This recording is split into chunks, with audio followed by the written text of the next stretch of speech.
කරමු.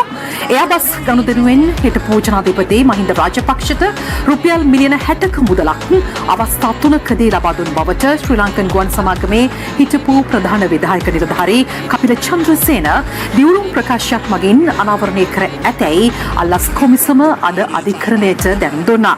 කපිල අපි දෙන්නටම වැදගත් කාරණාවක්. ඒ වගේම තමයි මහින්ද රාජපක්ෂ මහත්මයා වෙනුවෙන් මේ රටේ සියලු දෙනා පක්ෂ ભેදයෙන් තොරව සිංහල බෞද්ධයෝ එකතු වෙනවා.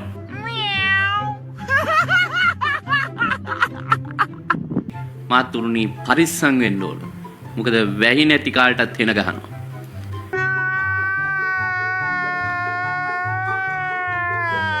ගොරවන් නැතුවත් වෙන ගහනවා. ඒක නිසා එන වදින්න පුළුවන්. එලෝට කුසල කර්මයක් කරගන්නෙත් නැහැ මෙලෝට කුසල කර්මයක් කරගන්නෙත් නැහැ. මහින්ද රාජපක්ෂ මැතිතුමාට හෝ ඔහුගේ කීර්තියට යමක් සිද්ධ වුණොත් මේ ආණ්ඩුව සම්පූර්ණ වාක්‍යයන් ඕන. මේ සියලු කුමන්ත්‍රණ ක්‍රියාත්මක වෙන්නේ මහින්ද රාජපක්ෂට එරෙහිව. Oh God, please no! No! No! කිසිම රාජ්‍ය නායකයෙක් හිටපු කෙනෙක් මේ වෙනකන් ඉලක්ක කරගෙන නැහැ ආණ්ඩුව. ඉලක්ක කරගෙන තියෙන්නේ මහින්ද රාජපක්ෂ මැතිතුමා ඇතුළු පවුලේ සියලු දෙනා. නාමල් රාජපක්ෂට බයයි හේතුව තමයි ඔහු 29 ජනාධිපති වෙයි කියන බය.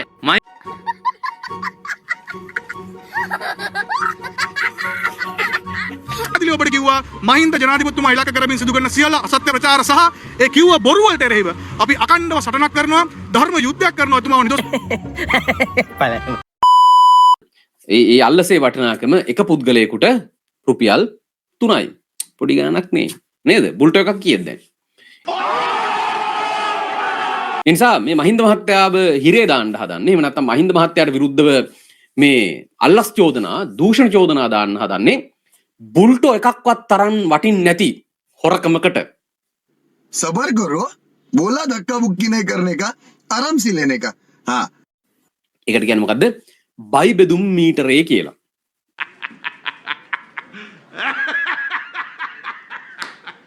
මතකනේ මේ බයි බෙදුම් මීටරේ හඳුන්වා දුන්නේ මගේ මතක හැටියට සාගරකාරිය වසන්ත කොහෙද මේ ඔක්කොම මොකක් හරි එක හොරකමකට අදාළව මට මතක නැහැ. මතක කවුරු ඉන්නවනම් මතක් කරන්න. සිද්ධියකට අදාළව මේ ඔක්කොම ටික එකතු කරලා ගත්තාම අවසානයේදී මේක ජනගහණයෙන් බෙදලා කො මේක එක මිනිහෙකුට මෙච්චරයි සොච්චමයි චුට්ටයි කියලා.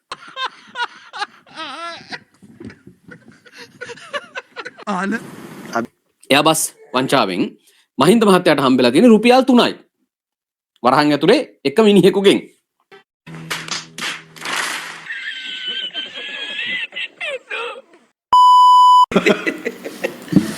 සාක්කිකාරීන්ට තර්ජනය මහින්ද රාජපක්ෂ කියන්නේ අපිට ජාතික වීරයෙක්. තර්ජනය කළා මේ තරම් අහිංසක මිනිහෙකුට බලන්නකො බෙල්ලට පිහියක් තියලා ලියුමකට අස්සන් අරන්නේ වගේ එකක් නේ දැන් කතා කරන්නේ.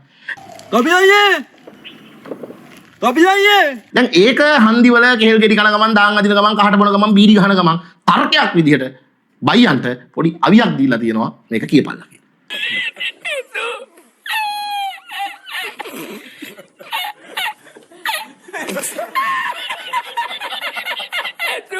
ඇත්ත කල්පනා කළොත් ඒ තමයි ඇත්තටම විපක්ෂයට විශාල උවමනාවක් තියෙනවා පොහොට්ටුවේ කණ්ඩායමට විපක්ෂයට කිව්වට සමා වෙන්න. මං තාම සජිත්ලා මේ කුණු ගොඩට කරගැව්වේ නැහැ. කවුරු හරි එකෙක් මේකට මොනවද කියයි. රජවෙත් හරිද? නාමල්ලාව බේර ගන්න. නොකියයි කියොත් තමයි පුදුමේ. දැන් වැඩ දෙක තුනක් මේකෙන් කරගන්නවා. එකක් තමයි මිනිස්සු අතර මතයක් හදනවා මේ පැවැත්වෙන පරීක්ෂණ සියල්ල දේශපාලනිකයි අපෙන් බලෙන් අස්සන් ගත්තා කියලා. මම මෝඩේද්ද කපිල? මම මෝඩේද්ද කපිල? දෙවෙනි එක තමයි ඉදිරියේදීත් මෙවැනි ඒවා සිද්ධ වෙන්න නියමිතයි.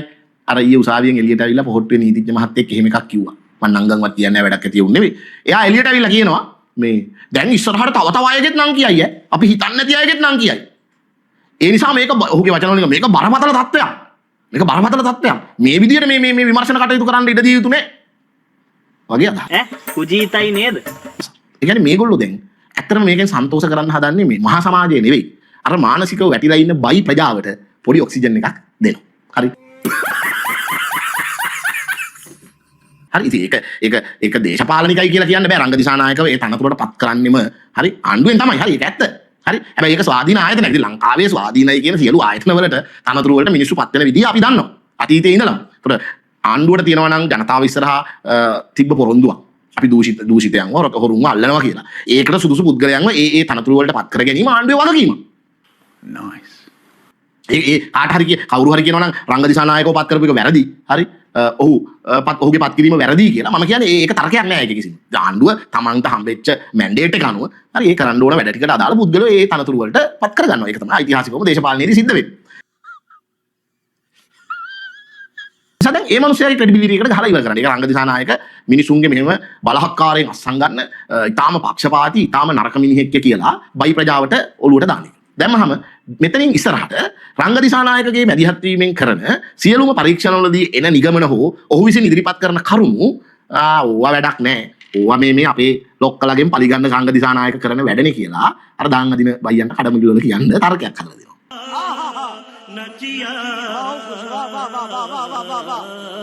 ආණ්ඩුව මේ කරන පරීක්ෂණ ඔක්කොම වැරදි. රංග දිසානායක කියන්නේ තක්කඩියෙක්.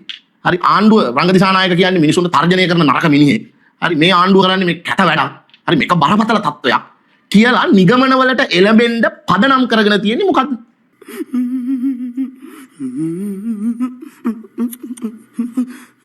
මොකද පදනම් කරගෙන තියෙන්නේ? අන්ත දූෂිත චෝදනාවකට ලක් වෙච්ච කපිල චන්ද්‍රසේන කියන මිනිසයා අධිකරණයට ඉදිරිපත් කරපු ප්‍රකාශයක්.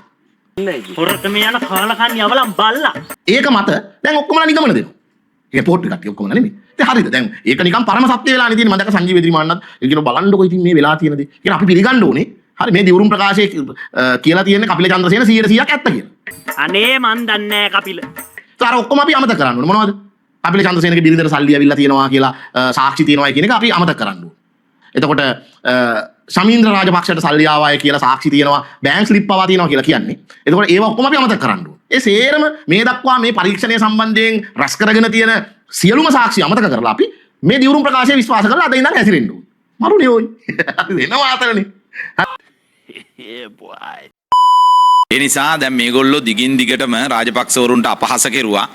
හැබැයි මේ රට බේරගත්තු මහින්ද රාජපක්ෂ ජනාධිපතිතුමාට මේ විදිහ අපහාසාත්මක කටයුත්තක් කරයි කියලා එයාලට 65 ලක්ෂයක් ඡන්ද දුන්න ජනතාව හිතුවේ නෑ කවදාවත්. මොකද ඒගොල්ලන්ට 65 ලක්ෂයක් ඡන්දෙ දුන්නේ මහින්ද රාජපක්ෂ ජනාධිපතිතුමා මේ රටට දෙයක් කරපු මේ රට නිදහස් කරගත්තයි කියලා විශ්වාස අදටත් විශ්වාස කරන පිරිස. ඉතින් ඒ නිසා ඒගොල්ලෝ නරක තැනට වැරදි තැනට අත තිබ්බේ. ඒ කාලේ ජාත්‍යන්තර වශයෙන් සිද්ධ වෙච්ච ගනුදෙනු හැම එකකම ගසා කෑම් තිබ්බා. හොරකම් තිබ්බා. එනිසා ඔය යාබස් වගේ දේවල් වල මේ හොරකම් සිද්ධ වෙලා තියෙනවා නම් ඒවල් හරියට සාක්ෂි සටහන් තියෙනවා නම් ඒ වැඩිකාරයෝ අරගෙන දඬුවම් කරන එක ගැන අවුරුද්දක මම ඒක සතුටු.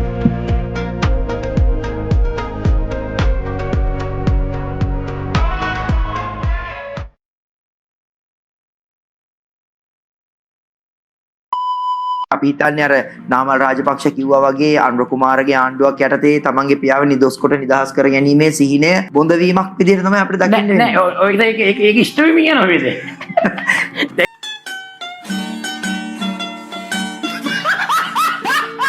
ආගර කාර්යවසම් සංජීව එදිරිමාන්න කුට්ටි පට්ටි